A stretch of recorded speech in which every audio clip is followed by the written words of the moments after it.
ये एक मुश्किल घड़ी है। इस कोरोना ने हमारे सोचने का, हमारे जीने का ढंग ही बदल दिया। लेकिन क्या इस कोरोना में गुनाह का, गुनहगार का और गुनाह करने के तरीके बदल गए थे?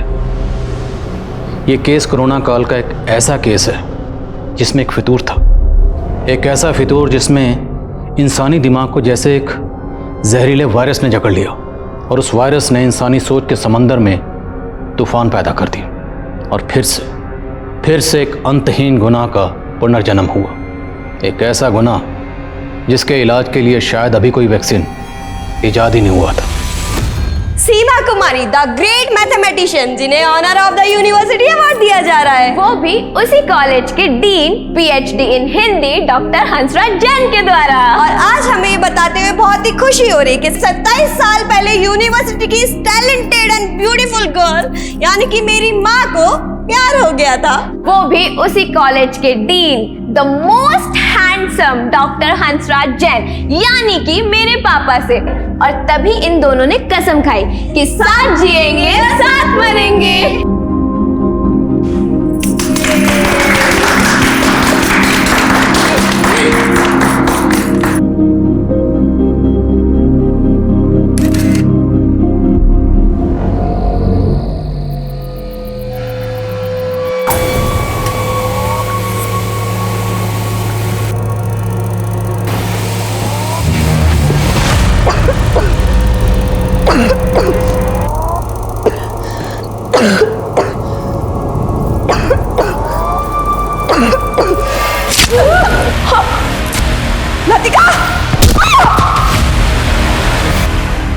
नमस्कार, मैं सोनाली कुलकर्णी क्राइम पेट्रोल सतर्क के इस नए अध्याय में आपका स्वागत करती हूँ। सच कई बार यूं भी चोटिल हो जाता है तो लोग कह देते हैं कि किसी के भलाई के लिए बोला गया झूठ सच से भी बड़ा होता है।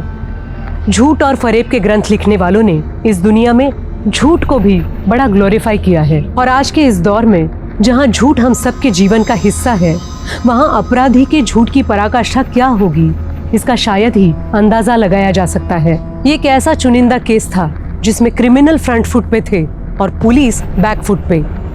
सच और झूठ मानो एक लंबी लड़ाई लड़ते रहे और जिंदगी ने न जाने कितने लोगों को मात दे दी। It is not only difficult, it is impossible to catch a don like Jaggi. सही बोला ना मैंने? Jaggi, it's so funny. तुम्हें पता है, तुम्हें इंग्लिश सिखाना ना, it's not even difficult, it's impossible. झंड कर रही है। English is a bridge of our love. और अब पुल तोड़ने की कोशिश करी ना तो ठोक दूंगा।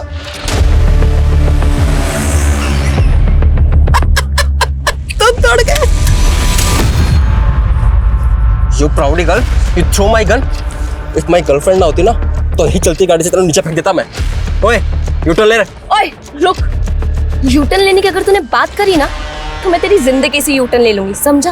और अगर तू मुझसे प्यार करता है ना तो ये बंदूक भूल जा, वरना उतरो नीचे। हाँ, उठ। प्राउड गर्ल, ठहर जा। जग्गी ना नियत्ता भी शेर है।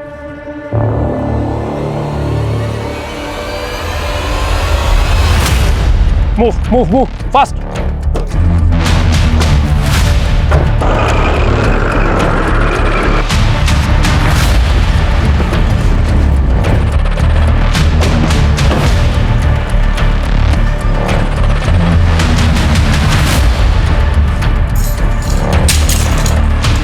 जग्गी के नाम से रिजर्वेशन।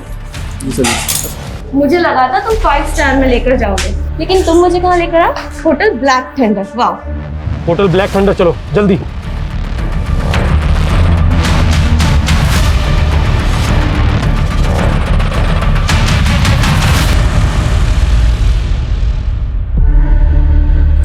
जग्गी, मुझे फ्रेश तो होने दो।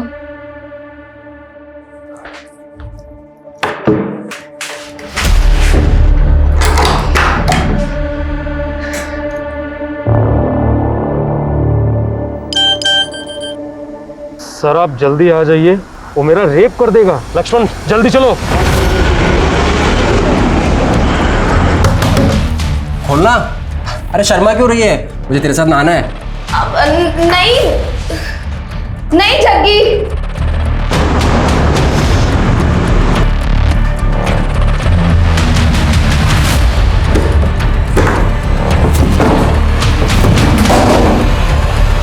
क्या चल रहा है? ना शावर होना है ना कपड़े उतारे, माजरा क्या है? जग्गी मैं मम्मी को मैसेज कर रही थी, छोड़ो ना ये सब नहाना धोना। हाँ, शेर भी कभी नहाता है क्या?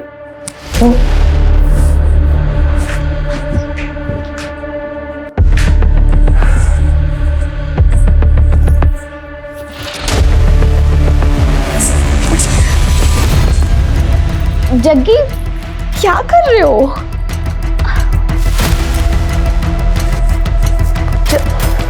जग्गी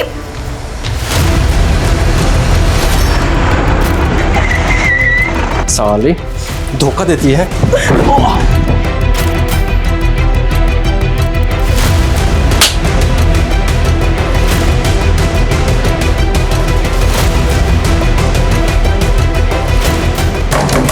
जग्गी, जग्गी दरवाजा खोलो, तुम यहाँ से बाहर नहीं निकल सकते। चुपचाप खड़ी रह, मुझे चुपचाप जाने का रास्ता दो, वरना इसको गोली से उड़ा दूंगा मैं। लतिका को कुछ मत करना, हम तुम्हें जाने देंगे। चल पीछे, एकदम पीछे, एकदम पीछे। मैं बोलो पीछे जा, पीछे हट जाओ, वरना इसको गोली से उड़ा दूंगा मैं, ठीक है? और एक कदम आगे नहीं, एकदम पीछे। मैं बोल रहा हूँ आगे कोई भी नहीं बढ़ेगा, आगे बिल्कुल आगे नहीं, गोली से उड़ा दूंगा मैं इसको। मैं कह रहा हूँ आगे मत बढ़ो, मैं गोली से उड़ा दूंगा इसको, आगे मत।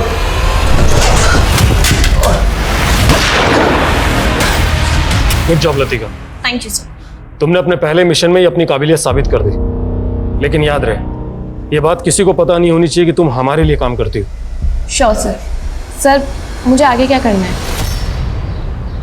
ओ तेरी, ये सारे अतरंगी वायरस 2020 में ही आएंगे क्या? सिद्धि, कुकर की सीटी लग जाए तो गैस बंद कर देना, मुझे स्टूडेंट की क्लास लेनी ऑनलाइन।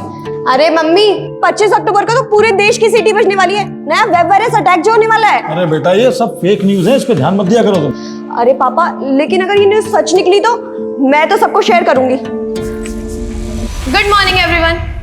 गुड मॉर्निंग की बच्ची, कहाँ थी कल से? अरे मम्मी बताया तो था कि नाइट कर्फ्यू में फंस गई थी, इसीलिए मैं अपनी फ्रेंड के घर पे रुक गई। कहीं तेरी ये फ्रेंड तेरा बॉयफ्रेंड तो नहीं है ना? अरे मम्मी, लतिका का कोई बॉयफ्रेंड नहीं है, इसकी लाइफ में सिर्फ सोशल वर्क लिखा है। अरे कैसा सोशल वर्क, 2-2 दिन तक घर से बाहर रहती है। अरे पापा बताया तो था कि हमारा जो ट्रस्ट है ये अलग अलग स्टेट्स में जाके होमलेस लोगों को खाना प्रोवाइड करता है, उसके चक्कर में कभी कभी मुझे भी बाहर रहना पड़ता है। और खाने से याद आया, मुझे भी किसी को खाना देने जाना है। सीधे रुक, पहले कुकर की गैस बंद करके आ। मम्मी मैं ऑलरेडी लेट हो रही हूँ, इस वेब वायरस अटैक से पहले मुझे अपने कंप्यूटर का पूरा डेटा सेव करना है। बाबा बाय। अरे सिद्धि, कौन सा वेब वायरस मगर? वेब वायरस बेटा, जो 25 अक्टूबर को पूरे इंडिया की सीटी बजा देगा। फिर से सटक गई है।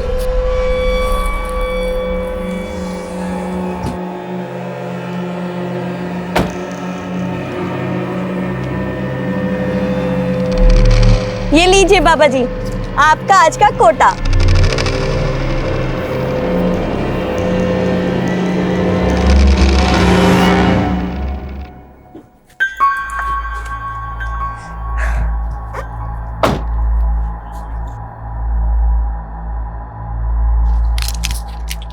नरेश, मास्क है तुम्हारा? कितनी बार बोला है मास्क पहन के रहा करो, चालान कटवाओगे क्या? Sorry madam. पहनो इसे। Good morning Sachin. Very good morning Siddhi and congratulation. आज मैंने बैंक से ऐसी सेटिंग करी है कि एक साथ 4 ऑटो लोन अप्रूव हो गए हैं। अब हमारी कंपनी में भी 7-7 कैब होंगी। शाबाश, इसीलिए तो मैंने तुझे अपना वर्किंग पार्टनर चुना है, क्योंकि तू सबसे सेटिंग बहुत अच्छे से करता है। बार बार गाल को टच मत किया कर, अगर मेरी मंगेतर ने देख लिया ना तो शादी नहीं होगी मेरी। तो अच्छा है ना, अगर तूने शादी कर ली तो फिर तू काम पर ध्यान नहीं देगा। अच्छा बच्चू, हाँ तुमने तो मुझे कभी घास डाली नहीं, लेकिन इतनी मुश्किल से मैंने लड़की पटाई है, उससे भी शादी मत होने देना मेरी।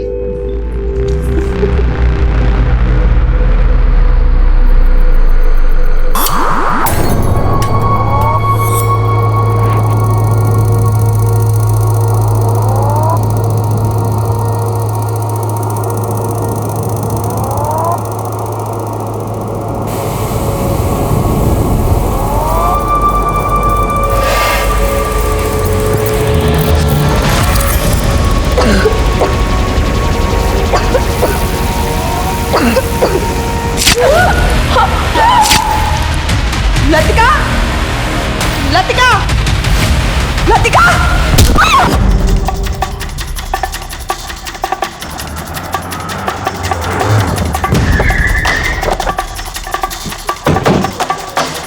हटिए हटिए हटिए, चलो हटो हटो।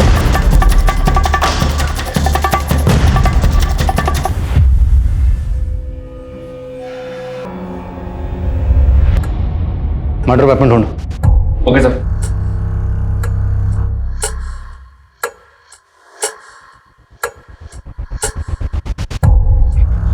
डॉक्टर हंसराज, मैं जानता हूँ इस वक्त आप गहरे सदमे में, पर हमारे लिए जानना ज़रूरी है कि जिस वक्त ये सब हुआ आप कहाँ थे?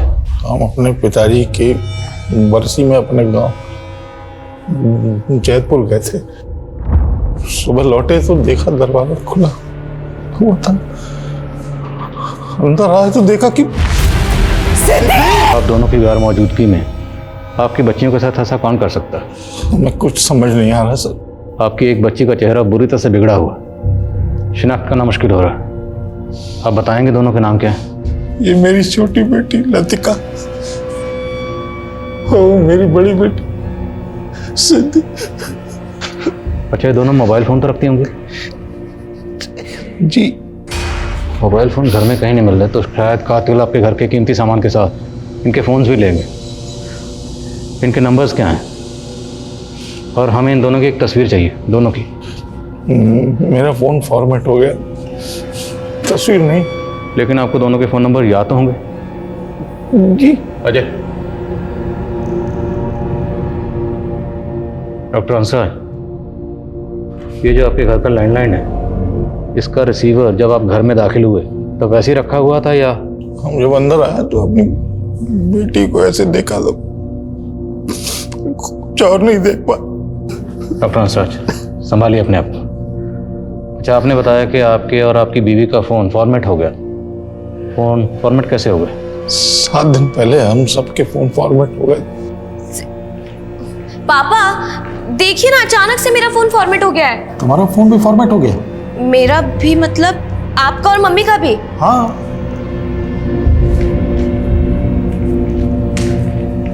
सिद्धि, मेरा, मम्मी और पापा तीनों का फोन फॉर्मेट हो गया।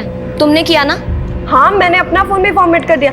मालूम है ना, आज 25 अक्टूबर है, वायरस अटैक होने वाला है। इनफ सिद्धि, तुम्हें आइडिया भी है कि मेरे फोन में कितना इंपॉर्टेंट डेटा था। डोंट वरी लतिका, मैंने हम सबका डेटा एक पेन ड्राइव में सेव कर दिया है। और कहाँ है वो पेन ड्राइव?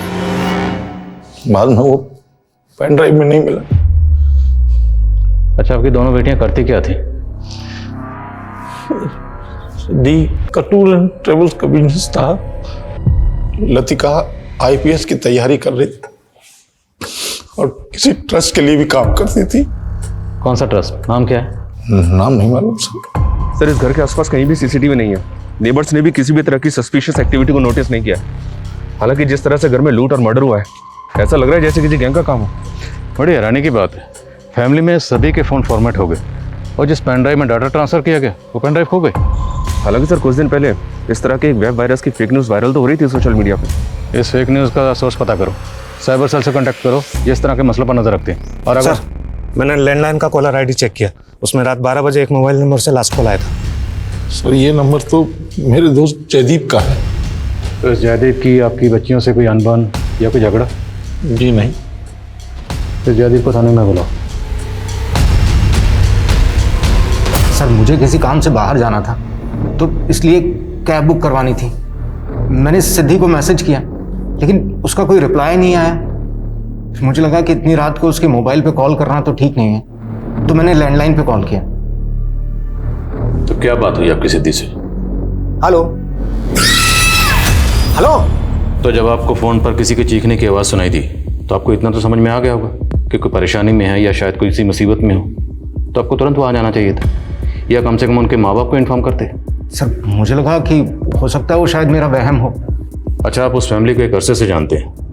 हमें दोनों बहनों की उनके घर में कोई तस्वीर नहीं मिली। क्या उन दोनों बहनों में से किसी की भी या दोनों की आपके पास कोई तस्वीर है? हाँ सर, मैं सीमा और हंसराज की मैरिज एनिवर्सरी पर उनके घर गया था, तो मैंने अपने फ़ोन से बहुत सारे फोटोज़ लिए थे उनके। ये देखिए सर।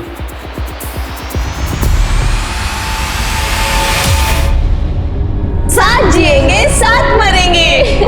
सिद्धि लतिका, पेरेंट्स के साथ जीने की बात करो, मरने की नहीं, अशुभ होता है। Right uncle, I really wish कि मेरी सारी उम्र मेरे मम्मी पापा को लग जाए। ऐसे नहीं बोलते बेटा, ये आशीर्वाद तो माँ बाप अपने बच्चों को देते हैं, बच्चे अपने माँ बाप को नहीं। सर, साइबर सेल का कहना है कि ऐसे फेक न्यूज़ क्लिप्स आम है आजकल और इनका सोर्स मोस्टली विदेशों में ही होता है, लेकिन इन क्लिप्स की वजह से किसी आम आदमी का नुकसान हुआ हो ऐसा कोई नज़र तो नहीं आया। लेकिन माँ बाप का कहना है कि सिद्धि ने ऐसे फेक न्यूज़ के चलते पूरे फैमिली मेम्बर्स के फ़ोन का डाटा पेन ड्राइव में ट्रांसफ़र कर दिया था, लेकिन पेन ड्राइव गायब है। ये डॉक्टर हंसराज और सीमा हमसे कुछ छुपा तो नहीं रहे? सर, मैं डॉक्टर हंसराज के गांव जैतपुरा गया था, वहाँ पे उनका पुश्तैनी मकान है। उस मकान में उनका केयर टेकर है मंगू, मैंने उससे बात की। हाँ साहब, हंसराज साहब अपने पिताजी की बरसी मनाने के लिए इसी तिथि पर हर साल यहीं आते हैं। वो यहाँ से गए कब थे? अगली सुबह गए थे 3 नवंबर को। शहर में उनकी दोनों बेटियों का मर्डर हो गया है। यहाँ गांव में उनकी किसी के साथ कोई दुश्मन? नहीं साहब, वो तो बहुत बड़े अध्यापक हैं, सब लोग यहाँ पर उनका बहुत सम्मान करते हैं। सर, डॉक्टर हंसराज की गांव में शहर में काफ़ी प्रॉपर्टी है, लेकिन ऐसा कोई एंगल नहीं मिला जिससे पता चले कि उनका किसी के साथ कोई डिस्प्यूट हो। लेकिन माँ बाप की गैर मौजूदगी में जयदीप का दोनों बहनों को इतनी रात को फ़ोन करना भी अटपटा लग रहा है। शायद उसकी दोनों पर बुरी नज़र हो। इस जयदीप को इन्वेस्टिगेट करो और लतिका सिद्धि दोनों को सोशल मीडिया अकाउंट्स खंगालो, और वो ट्रस्ट जिससे लतिका जुड़ी हुई थी उसका पता चला? जी नहीं सर, अभी तक की इंक्वायरी में तो ऐसे किसी ट्रस्ट का पता नहीं चला है जिससे लतिका जुड़ी हो। हाँ, लेकिन एक बात पता चली है, लतिका का अपनी बहन सिद्धि के टूर्स एंड ट्रेवल्स ऑफिस में भी काफ़ी आना जाना था।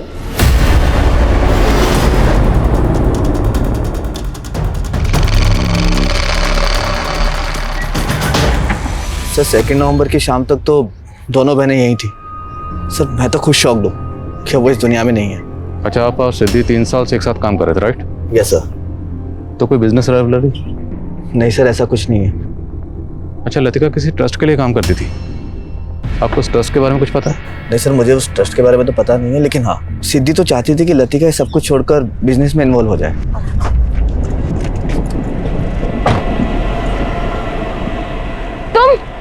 तुम अभी तक यहाँ पे हो? सिद्धि, तुमने अभी तक इसको काम से नहीं निकाला? तुम्हें पता है ना इसने मेरे साथ क्या किया था? लतिका देख, उसने हमसे माफी मांग ली थी, और तुझे पता है ना टूर एंड ट्रेवल्स के काम में ड्राइवर मिलना कितना मुश्किल होता है, तो मैंने माफ कर दिया। लेकिन सर, नरेश ने उसके बाद ऐसा कांड किया कि हम सब तो भौचक के रह गए। नरेश, ये खून किसका है? तुमने इस गाड़ी में कोई कांड किया है? नहीं मैडम, मैंने कोई कांड वांड नहीं किया। वो तो क्या हुआ कि एक सवारी बैठी थी, उसकी उंगली इस दरवाजे में आ गई और कट गई मैडम। वो तो अब पुलिस ही चेक करके बताएगी कि किसके खून के निशान हैं। Please ma'am. लतिका, 1 मिनट, वो कह रहा है ना कि सवारी की उंगली कट गई थी। मुझे चेक करने दे कि किस सवारी के बारे में कह रहा है जिसकी उंगली कट गई थी। सर हमें सवारी का भी नहीं पता था, और वो कैब भी चोरी हो गई थी। हमें लगा कि वो नरेश ने गायब की होगी, लेकिन बाद में पता लगा कि नरेश भी गायब है। तो उस वक्त आपने पुलिस कंप्लेंट की थी? हाँ सर, निर्बल बाग पुलिस स्टेशन के अंदर हमने एफआईआर फाइल की थी, लेकिन सर ना तो कैब मिली ना वो ड्राइवर नरेश।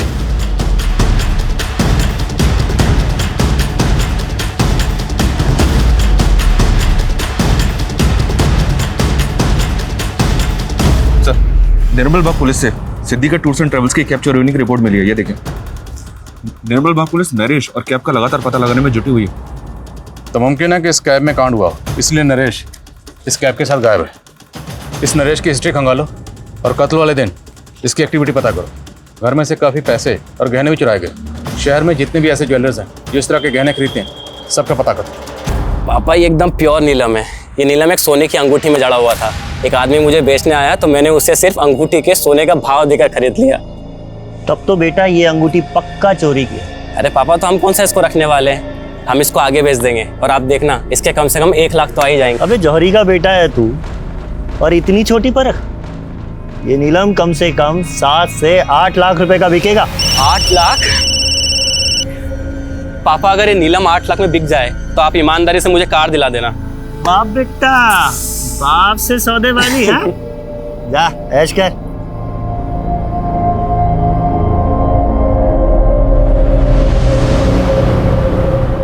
हेलो सर, मैं ज्योत्सना सिंह डीएमसी बैंक से बोल रही हूँ।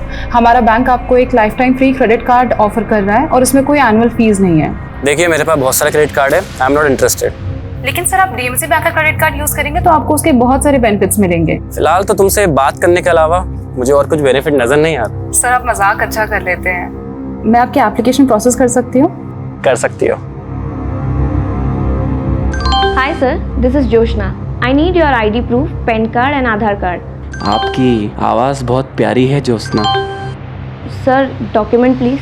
मुझसे दोस्ती करोगी ज्योत्सना? सर पीएम रिपोर्ट के मुताबिक लतिका का मर्डर 2 नवंबर की रात को तकरीबन 10 बजे के आसपास हुआ है। और पोस्टमार्टम रिपोर्ट के मुताबिक लतिका की बॉडी पर 3 स्टैबिंग, लेकिन तीनों स्टैबिंग मार्क्स अलग अलग हैं। तो क्या लतिका का कत्ल करने के लिए 3 अलग अलग मर्डर वेपन का इस्तेमाल हुआ? लेकिन सर सोचने वाली बात यह है कि कोई भी क्रिमिनल विक्टिम के ऊपर 3 अलग अलग हथियारों से वार क्यों करेगा?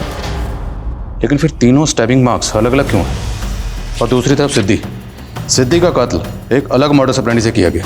उसके सर पर पत्थर से इतनी बार वार किया गया कि उसकी मौत हो गई। मतलब एक ही छत के नीचे 2 अलग अलग गमों से मर्डर। क्रिमिनल एक ही होगा सर या एक से ज़्यादा? एक और ताज्जुब की बात है, जयदीप का कहना है कि उसने रात के 12 बजे लैंडलाइन फ़ोन पर किसी के चीखने की आवाज़ सुनी, जबकि पोस्टमार्टम रिपोर्ट के मुताबिक दोनों बहनों की मौत रात को 10 बजे हो चुकी थी। तो 2 घंटे बाद जयदीप ने लैंडलाइन पर किसके चीखने की आवाज़ सुनी? कहीं ऐसा तो नहीं कि जयदीप ने किसी को सुपारी दी थी और फिर किलर से अपडेट लेने के लिए उसने लैंडलाइन पर फ़ोन किया? हालांकि जयदीप के खिलाफ ऐसा कुछ मिला तो नहीं है सर।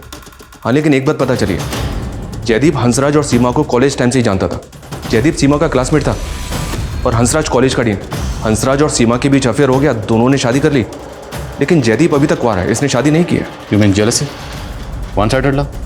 शायद एंगल दूसरा भी हो सकता है सर, क्योंकि जयदीप और सीमा के बीच बातचीत अभी भी हो रही है। बहरहाल जो भी हो, हमें लतिका और सिद्धि के कातिलों का पता लगाना। नरेश के साथ साथ डॉक्टर हंसराज और सीमा पर भी नजर रखो।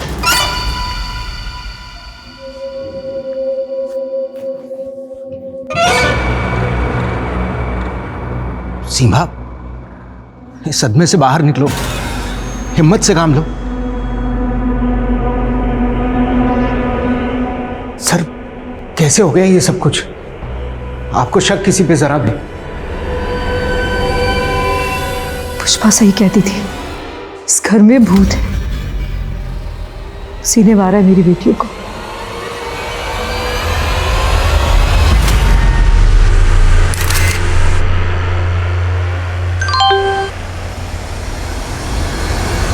कहते हैं जिस कहानी में मोहब्बत नहीं होती उस कहानी में दिलचस्पी नहीं होती, और पुलिस अब इस कहानी में ये दिलचस्प मोड़ ढूंढ रही थी। जयदीप, सीमा और हंसराज का अफेयर और उनके अतीत का भला सिद्धि और लतिका की हत्या से क्या वास्ता हो सकता था? और ड्राइवर नरेश, उसके गायब होने का राज क्या था? और अब इस केस में एक नया नाम सामने आ रहा था, पुष्पा।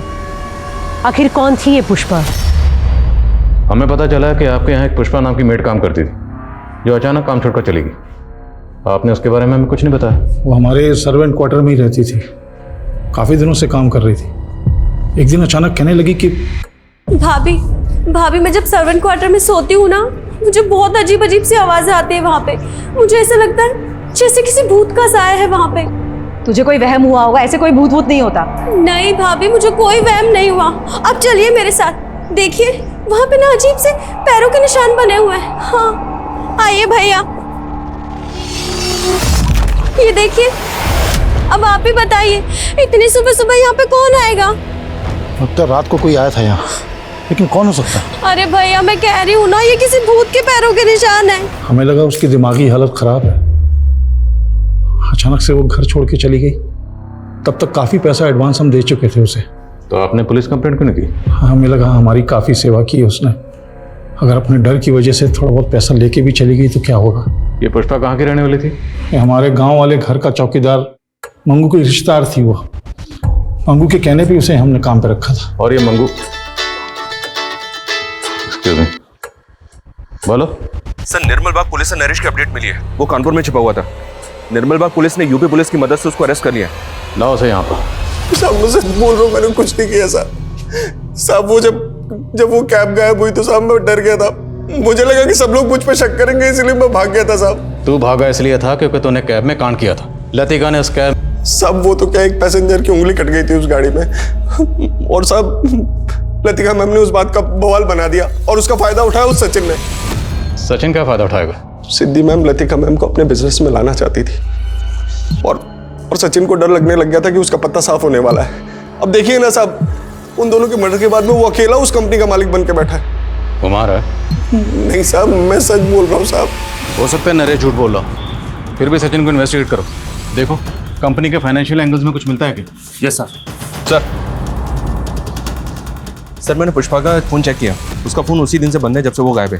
लेकिन जब उसके सीडीआर चेक किया तो पता चला कि पुष्पा मंगू के साथ काफ़ी टच में रहती है। रोज़ाना 15 से 20 कॉल्स होते हैं दोनों के बीच।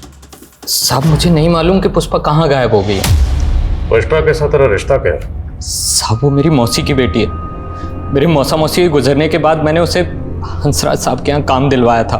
तुम्हारे और पुष्पा के बीच में हर रोज़ बातें होती थी और बहुत बार बातें होती थी, लंबी लंबी बातें होती थी। इसलिए अब तो बताएगा कि पुष्पा के साथ तेरा असल रिश्ता क्या है? वो मेरी बहन जैसी है और मुझे सच में नहीं मालूम कि वो कहाँ गायब हो गई। मुमकिन है कि पुष्पा को मंगू ने डॉक्टर हंसराज के यहाँ नौकरी पर लगाया हो ताकि पुष्पा उनके घर की रेकी कर पाए, क्योंकि मंगू इतना तो जानता था कि डॉक्टर हंसराज के फादर की बरसी पर डॉक्टर हंसराज और सीमा हर साल गाँव जाते थे। आप कहना चाहते हैं कि मंगू और पुष्पा के कहने पर ही लूट और मर्डर हुआ है? मुमकिन है ऐसा ही हुआ, क्योंकि अगर ऐसा नहीं हुआ तो फिर पुष्पा गायब क्यों है? पता लगा पुष्पा कहाँ है और ये मंगू, इसकी बैकग्राउंड खंगालो।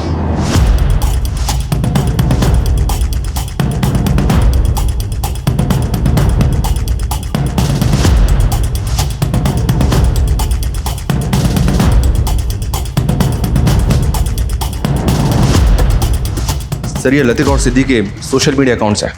साइबर टीम ने इन अकाउंट्स को अनलॉक कर लिया है। इनके अकाउंट्स में जो भी मीडिया पोस्ट हैं, जो भी कॉन्टैक्ट्स हैं, साइबर टीम इनकी डिटेल्स निकाल रही है। और एक बार सर, सिद्दी की कंपनी की बैंक डिटेल्स निकाली मैंने। हत्या से पहले तक उसके अकाउंट से लगातार काफ़ी कैश विड्रॉ हो रहा था सर, वो भी सेल्फ बेरर चेक पे। बैंक से जब मैंने इसकी इंक्वायरी की तो पता चला कि ये सारा पैसा सचिन विड्रॉ कर रहा था। पिछले 2 महीने में 10 लाख से ज़्यादा रुपये विड्रॉ हुए हैं सर।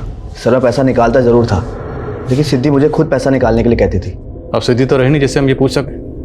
हो सकता है सिद्धि को बिना बताए तुम उसके पैसे उड़ा रहे होगे, और जब सिद्धि को ये बात पता चली तुमने सिद्धि को। नहीं सर, मैंने ऐसा कुछ नहीं किया। अच्छा, सिद्धि इतने पैसे क्यों निकलवा रही थी?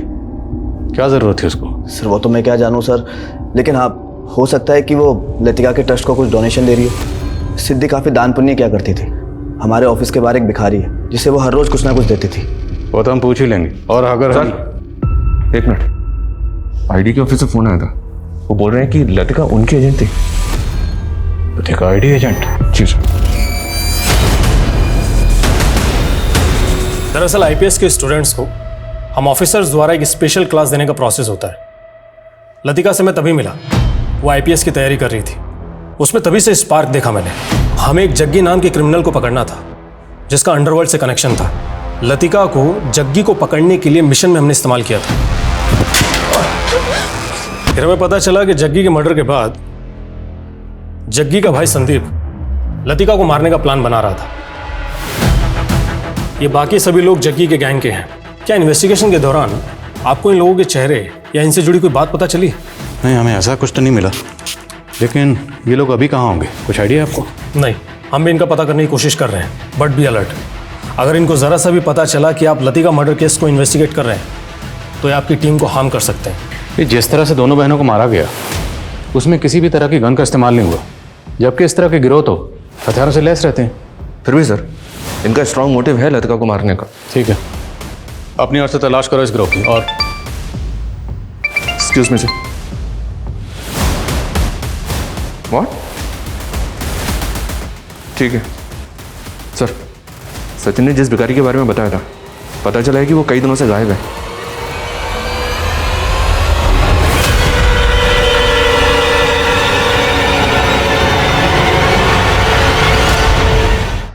जयदीप, नरेश, मंगू, पुष्पा, सचिन और गैंगस्टर संदीप के बाद अब एक और शख्स संदिग्धों की फहरिस्त में जुड़ा था, जिसका ना नाम पुलिस को पता था और ना उसका कोई फोटो पुलिस के पास था।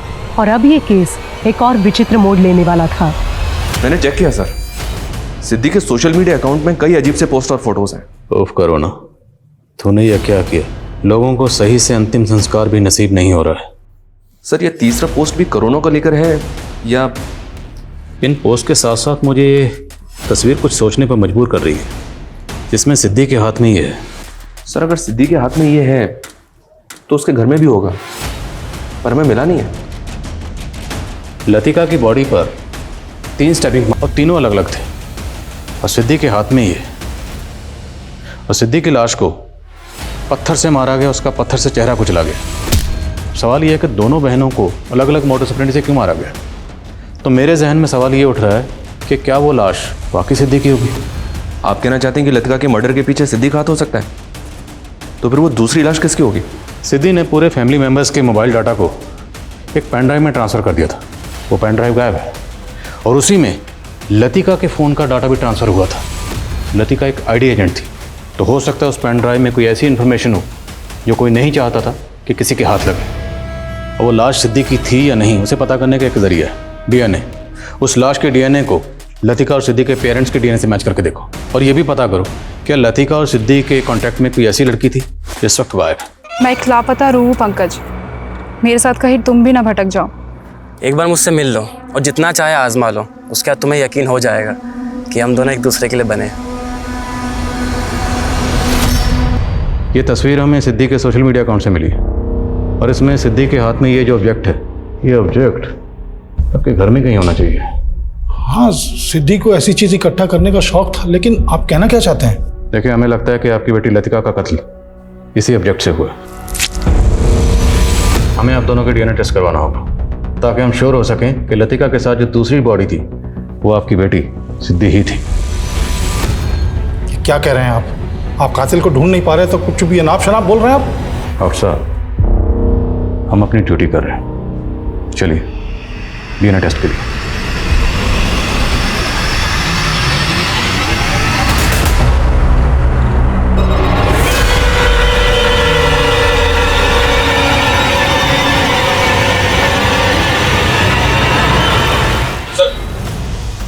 सर, सिद्धि के सोशल मीडिया अकाउंट में एक अकाउंट ऐसा मिला है जिसके साथ सिद्धि रेगुलर टच में थी, लेकिन लतिका और सिद्धि की हत्या के 1 महीने पहले ही ये अकाउंट डीएक्टिवेट हो गया था। किसका अकाउंट है, कुछ पता चला? इस अकाउंट से लिंक्ड एक मोबाइल नंबर मिला है सर, जो किसी पंकज जौहरी के नाम पे जोधपुर के एड्रेस पर रजिस्टर्ड है। ये पंकज है सर, और इसका नंबर भी हत्या के 1 महीने पहले बंद हो गया था।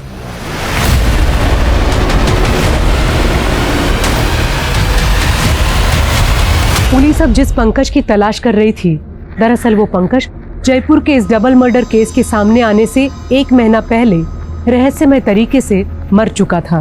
वो डबल मर्डर केस नवंबर 2020 में आया था और पंकज की मौत उससे 1 महीना पहले अक्टूबर 2020 में ही हो चुकी थी। पंकज का केस जोधपुर पुलिस द्वारा इन्वेस्टिगेट किया जा रहा था, जिसकी जानकारी मिलने के बाद जयपुर पुलिस पंकज के पिता माणिक जौहरी से मिली। सर, मुझे नहीं पता और ना ही मुझे लगता है कि पंकज किसी सिद्धि या लतिका को जानता होगा। हमें पता चला है कि पंकज की मौत जहर खाने से हुई थी, लेकिन आप जोधपुर पुलिस से लगातार यही कह रहे हैं कि आपका बेटा पंकज खुदकुशी नहीं कर सकता। तो फिर पंकज को जहर खिलाकर किसने मारा होगा? ये सब उस मनहूस नीलम का प्रकोप है सर। किस नीलम की बात कर रहे हैं? पापा, आप तो ये नीलम 8 लाख में बेच नहीं पाए, लेकिन मुझे एक ग्राहक मिला है जो इस नीलम के 3 लाख रुपए दे रहा है। ठीक है बेटा, जितना जल्दी हो सके इस नीलम को निकाल दो, क्योंकि जब से ये नीलम हमारे पास में आया है तब से मुझे अजीब अजीब ख्याल आते हैं।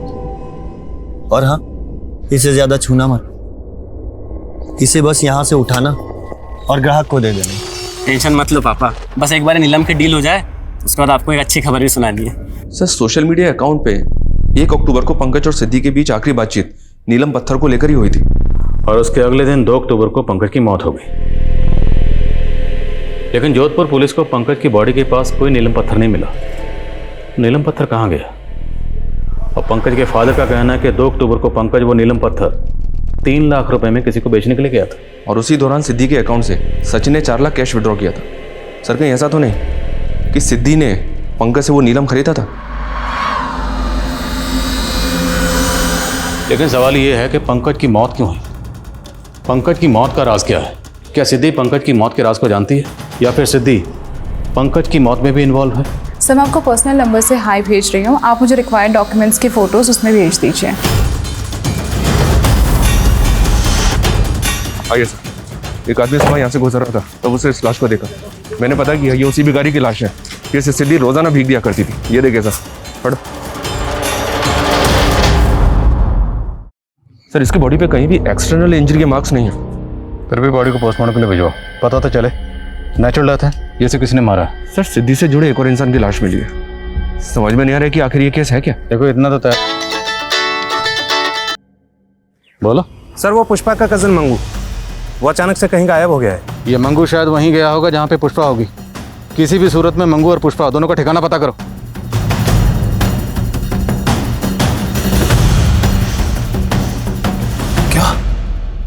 मंगू गायब हो गया? जी हाँ।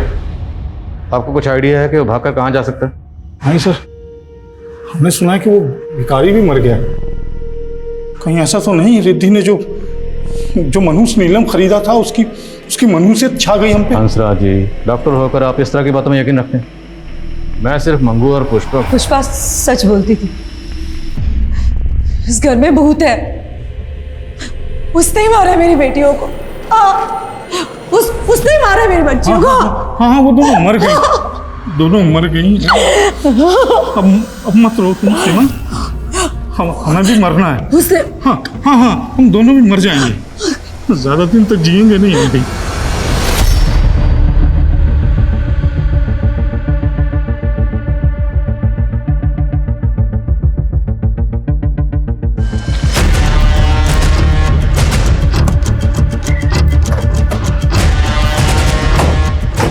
लतिका सिद्दीकी के माँ बाप जिस तरह से रिएक्ट कर रहे थे, मुझे कुछ ठीक नहीं लग रहा। अब या तो बेटियों को होने के गम की वजह से सीमा की जहनी हालत ठीक नहीं है, या फिर वो हमारे मन में कोई भ्रम पैदा करना चाहते हैं। दोनों की एक्टिविटी पर नजर रखो। Okay sir. Sir Jodhpur police ने पंकज की मेल आईडी का पता किया। उस मेल आईडी से लास्ट मेल ड्रीम 79 की आईडी पे किया गया, वो भी पंकज की मौत से कुछ टाइम पहले। ये देखिए सर। मेरी मौत के जिम्मेदार तुम हो, तुम। लेकिन कोई नाम मेंशन नहीं है, जिक्र नहीं है किसी नाम। हो सकता है सर ये मेल आईडी पे सिद्दीकी हो। मैं इस ड्रीम 79 आईडी की डिटेल्स निकलवा रहा हूँ। ठीक है। और हाँ, जयदीप को बुलवा। Okay sir. आपने कहा था कि 2 नवंबर की रात को रात के 12 बजे जब आपने डॉक्टर हंसराज के यहाँ लैंडलाइन पर फोन किया तो आपको किसी औरत के चीखने की आवाज़ सुनाई दी थी, करेक्ट? Yes sir. लेकिन उनकी दोनों बेटियों की मौत तो रात के 10 बजे हो चुकी थी, तो उनकी मौत के 2 घंटे बाद आपने किसी औरत के चीखने की आवाज़ कैसे सुनी? वो आवाज़ लतिका की थी या सिद्धि की थी, सर मैं कैसे बता सकता हूँ? अच्छा, आप डॉक्टर हंसराज या सीमा से जुड़ी कोई ऐसी बात जानते हैं जो आपको अजीब लगती है? मुझे लगता है दोनों का मानसिक संतुलन। मैं अभी की बात नहीं कर रहा, मैं माजी की बात कर रहा हूँ। उनके पास की कोई ऐसी बात या कोई ऐसा राज जो बहुत कम लोग जानते हैं। सर कॉलेज टाइम में सीमा को ड्रग्स की लत थी, लेकिन जब से हंसराज उसकी लाइफ में आया वो लत छूट गई थी।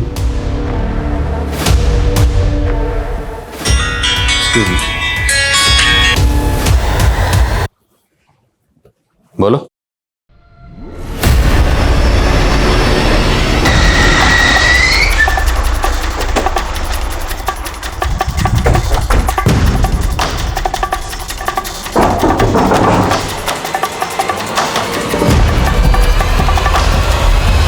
साबू बिन ब्याही माँ बन गई थी और बच्चा भी नहीं गिरा सकती थी, तो लोगों की नजरों से बचने के लिए साहब मुझे। बच्चा किसका? मंगू का। रिश्ते में वो मेरा मौसेरा भाई लगता है, लेकिन हम दोनों के बीच में रिश्ता बन गया था साहब। अच्छा, तुमने ये डॉक्टर हंसराज की फैमिली को भूत की कहानी सुनाई थी, वो क्या थी? साहब वो मैं गायब होना चाहती थी, तो लोगों को लगे डर के भाग गई, इसलिए छोटी कहानी बना के सुनानी पड़ी साहब। मंगू कहाँ? मैं क्यों लाया है? डीएनए रिपोर्ट से इतना तो साबित हो गया कि लतिका के साथ जो दूसरी बॉडी मिली थी वो तुम्हारी बेटी सिद्दीकी थी। अब ये साबित करना बाकी है कि तुम दोनों ये जो नाटक कर रहे हो वो दरअसल नाटक ही है, ताकि तुम दोनों की सज़ा में कोई रियायत ना हो। क्या बकवास कर रहे हैं आप? बकवास तुम कर रहे हो। मंगू हमारी कस्टडी में है, उसने सब बता दिया कि तुम लोगों ने इसे झूठ बोलने के लिए क्यों कहा था। मंगू तुम हमारे वफादार हो। पुलिस कितना भी दबाव दे, कितना भी पूछे, तुम्हें सिर्फ यही कहना है कि 2 अक्टूबर की रात से 3 अक्टूबर की सुबह तक हम लोग जैतपुरा में ही थे। समझ में आया? जी साहब। सिर्फ यही कहना है। ठीक है। और ये सारे दाव पेच आपको सिखाए होंगे आपकी बेगम सीमा ने। हमें पता चला है कि तुम लॉ के स्टूडेंट रह चुके हैं, या क्रिमिनल लॉयर के अंडर काम भी कर चुके हैं। लॉयर बनने की बजाय ये सब कामों के प्रोफेसर बन गए। कॉलेज से ही ड्रग की लत थी, फिर तुम दोनों ने मिलकर ड्रग लेना शुरू कर दिया, ताकि लोगों को ये लगे कि तुम दोनों। हम अपनी बेटी को क्यों मारेंगे? पुष्पा ने मैं सब बता दिया है कि तुम दोनों की बेटियों के बीच में किस तरह के जिस्मानी ताल्लुकात थे जो आपकी नज़र में नाजायज़ थे। अब घर की नौकरानी को ये सब पता था तो माँ बाप को तो पता ही होगा। बेटा लतिका, सिद्धि, मम्मी, कर क्या हो तुम दोनों? दिमाग खराब हो गया तुम दोनों। चुप, बोलना मत। अभी तुम्हारे पापा को बुला कर लाती हूँ मैं। नहीं मम्मी, बात तो सुनो। सिद्धि, बचपन में इन दोनों को जब ऐसे देखा था तो सोचा था नादान है ये लोग। कहा था मैंने, तभी काउंसलिंग करवा लेनी चाहिए थी इन दोनों की। तब हमें अपनी बदनामी का डर था। पापा ये कोई क्राइम नहीं है, आजकल की सोसाइटी में ये। लतिका और सिद्धि ने शायद आपसे माफी भी मांगी होगी। उनकी नज़र में शायद ये रिश्ता जायज़ था, और तुम दोनों की नज़र में ये रिश्ता नाजायज़ था। तुम दोनों से ये बर्दाश्त ही नहीं हुआ, इसलिए तुम लोगों ने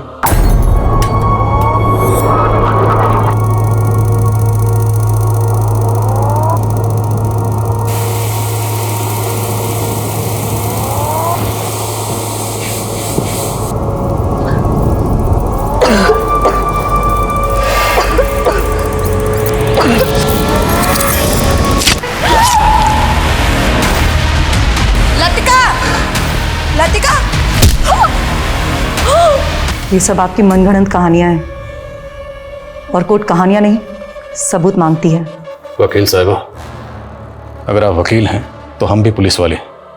जब तुम दोनों को कोर्ट में पेश करेंगे ना, तो पुख्ता सबूतों के साथ ही पेश करेंगे। बेफिक्र रहिए, चार्जशीट एकदम सटीक होगी।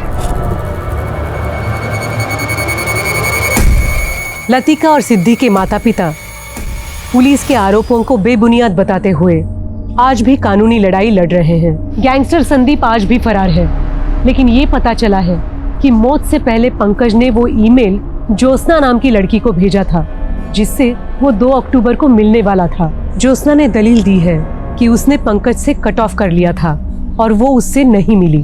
पंकज की मौत को आत्महत्या मान लिया गया और उस भिखारी की मौत लंबी बीमारी के चलते हुई थी।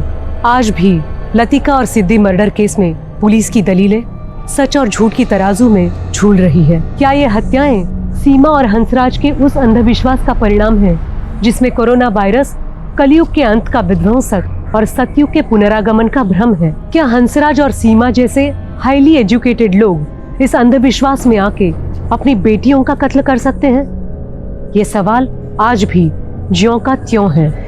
आज के इस दौर में आपराधिक सोच उस आयाम पे है कि वो एक विनाशकारी झूठ को एक ताकतवर सच की झूठी शक्ल दे रहा है, और ऐसी आपराधिक सोच को मात देने के लिए पुलिस को अपनी जांच को एक नया पैमाना देना होगा। इसी के साथ मैं सोनाली कुलकर्णी आपसे विदा लेती हूँ। फिर मिलेंगे एक ऐसे ही चौंका देने वाले केस के साथ क्राइम पेट्रोल सतर्क जस्टिस रीलोडेड में। तब तक अपना और अपने परिवार का ख्याल रखिए। आप जानते हैं कि हम सब एक मुश्किल दौर से गुजर रहे हैं। कृपया मास्क पहनें, सैनिटाइजर का इस्तेमाल करें और सोशल डिस्टेंसिंग बनाए रखें। देखते रहिए क्राइम पेट्रोल सतर्क। जय हिंद।